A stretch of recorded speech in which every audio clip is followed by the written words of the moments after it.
आपने सुना होगा पेठे के बारे में। तो पेठा दिमाग के लिए बहुत अच्छा होता है। और आज नवरात्रि का चौथा दिन है। माँ कुष्मांडा, जो आयुर्वेद का सीधा संबंध कुष्मांडा माता से है, क्योंकि सफ़ेद पेठा या लौकी, जिसे हम माता का स्वरूप और अत्यंत पुष्टिवर्धक माना जाता है। तो माँ कुष्मांडा का सीधा संबंध आयुर्वेद के पेठे से है, कुष्मांड से है। आचार्य चरक के अनुसार वह अन्य आयुर्वेदिक संहिताओं में से कुष्मांड रसायन के नाम से भी जाना जाता है, जो औजवर्धक है, मानसिक शांति देने वाला, मेद्य है और शरीर में ऊर्जा व रोग प्रतिरोधक क्षमता को बढ़ाने वाला एक प्रमुख रसायन है। तो ये रसायन हमारे को मिल सकता है और मिलता है, जिसे हम खाते हैं। और इसका सफ़ेद पेठा भी बनता है, जो बाज़ारों में पेठे के नाम से ही जाना जाता है, और एक मिठाई है, वो भी एक रसायन ही है, औजवर्धक है। और कुष्मांड हमारे। नमस्कार, मैं डॉक्टर सुनीता। आपका मेरे channel Ayurveda from doctor Sunita में स्वागत है। तो आज हम माँ कुष्मांडा का संबंध आयुर्वेद के क्या है, क्योंकि 9 दुर्गा जितने नवरात्रे हैं उनमें कोई ना कोई द्रव्य जो हमारा आयुर्वेद का वो संबंध रखता है। तो आज के दिन हम बात करेंगे माँ कुष्मांडा की।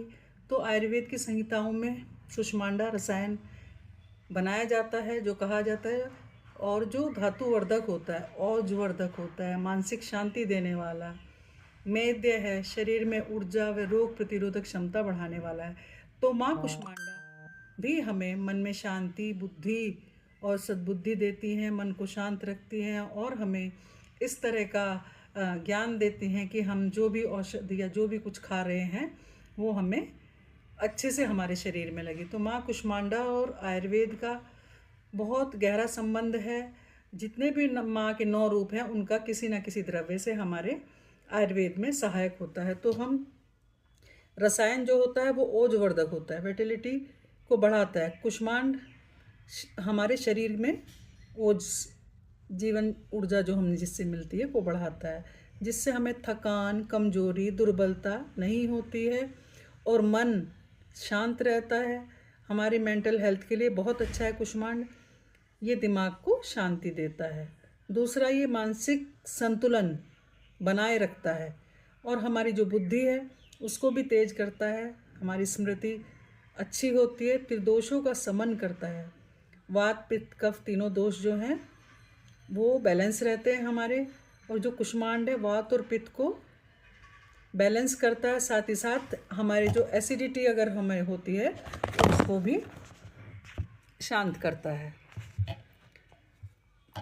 एसिडिटी को शांत करने में है, इसीलिए अगर हमारा भोजन, अग्नि हमारी अच्छी है, हमारा भोजन अच्छे से पक रहा है, डाइजेस्ट हो रहा है, तो उससे क्या होता है कि हमारे जो शरीर में धातुएं जैसे रस, रक्त, मांस, मेद, अस्थि, मज्जा, शुक्र, ये सारी धातुएं अच्छे से बनती हैं और ओज में वृद्धि होती है।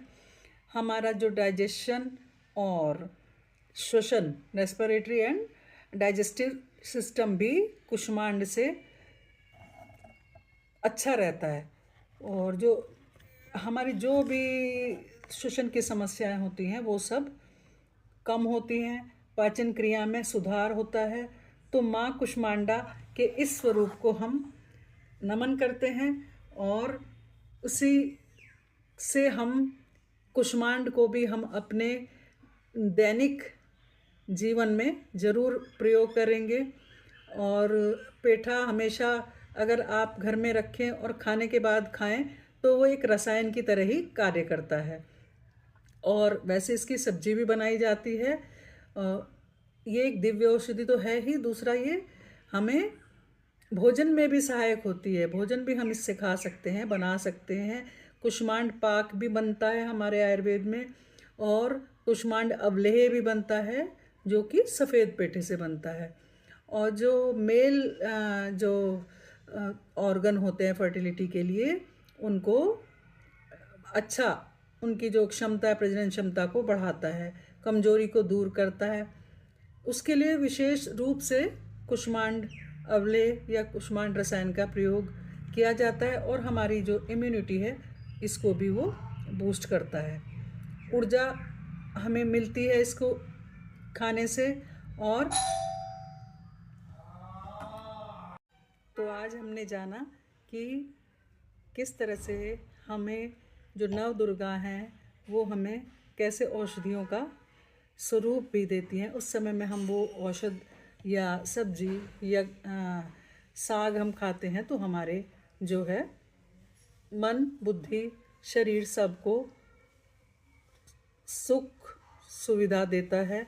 धातुवर्धक होता है कुष्मांड रसायन, ओजवर्धक है, मानसिक को शांति देने वाला है और शरीर में ऊर्जा और रोग प्रतिरोधक क्षमता बढ़ाने वाला एक प्रमुख रसायन है जो हमें जिस परेशानी को हम झेल रहे हैं उसको दूर करेगा। और हम अगर नॉर्मल अपनी डाइट में शामिल करेंगे तो उन परेशानियों को हमारे पास तक आने नहीं देगा। तो माँ कुष्मांडा और आयुर्वेद के इस औषधीय गुण, रसायन और ओजवर्धक जो द्रव्य है, वाइटलिटी हमारे शरीर की बढ़ाता है, कुष्मांड शरीर में ओजस जीवन ऊर्जा देता है, तो ये सब हमें माँ की आराधना से भी प्राप्त होता है। माँ की जब हम पूजा करते हैं तो हमारा मन शांत होता है, एक तरह से हम ध्यान करते हैं और अच्छे मैदे जो हम रसायन लेते हैं या जो भी हम औषध लेते हैं वो हमारे शरीर को बहुत ही ऊर्जा शांति प्रदान करती है। तो हम माँ कुष्मांडा को नमन करते हैं, आज के दिन उनकी पूजन करते हैं। और वैसे भी अगर हम ध्यान करेंगे और अपना भोजन सही से लेंगे तो हमारे तीनों दोष बैलेंस रहेंगे। और जब दोष बैलेंस रहते हैं तो हमारा जो शरीर है वो स्वस्थ रहता है। तो हमारे जीवन के या हमारे शरीर के 3 आधार स्तंभ हैं, आयुर्वेद में बताया गया, आहार, निद्रा और ब्रह्मचर्य।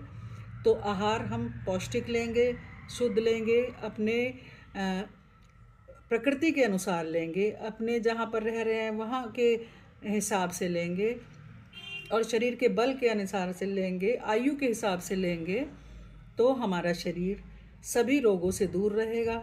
साथ में हमें ये ध्यान जरूर करना है, तो हम अपना योग और प्राणायाम अवश्य करते रहें। ध्यान, योग, प्राणायाम अगर हम करते हैं और स्वस्थ जीवन जीते हैं, ऋतुचर्या, दिनचर्या, ऋतुचर्या का पालन करते हैं तो हम ज़्यादातर बीमारियों से दूर रहते हैं। मौसम की जो बीमारियां थोड़ी बहुत होती हैं वो होती रहती हैं, वो तो जैसे जुकाम बुखार हुआ और ठीक हो गया, लेकिन जो बड़ी समस्याएं हैं उन सब में से हम दूर रहते हैं। तो जो हमारा ये कुष्मांड रसायन है ये श्वसन की समस्याओं से भी हमें दूर रखता है। तो आज के लिए इतना ही। कल हम फिर मिलेंगे एक नए विषय के साथ और माँ के 5वें स्वरूप के बारे में जानकारी लेंगे। धन्यवाद। आपको मेरा वीडियो कैसा लगा? अगर आपको मेरा वीडियो पसंद आया हो तो आप इसको एक लाइक अवश्य कीजिएगा और वीडियो को सेव कर लीजिएगा। कभी आपको देखना हो तो आप उसको देखकर समझ सकते हैं और अपने जीवन में इसको उतार सकते हैं। तो अपने किसी प्यारों को या अपने रिश्तेदारों को जानकारी देने के लिए आप इसे शेयर भी अवश्य कीजिए। आपके लाइक करने से मेरी बहुत मनोवृत्ति बढ़ती है, मन को बल मिलता है और जब आप कोई कमेंट करते हैं उससे राह मिलती है एक नई। तो आप सबके सहयोग से आप सभी का बहुत बहुत धन्यवाद। आप मेरे वीडियो को देखते हैं, लाइक करते हैं। Thank you.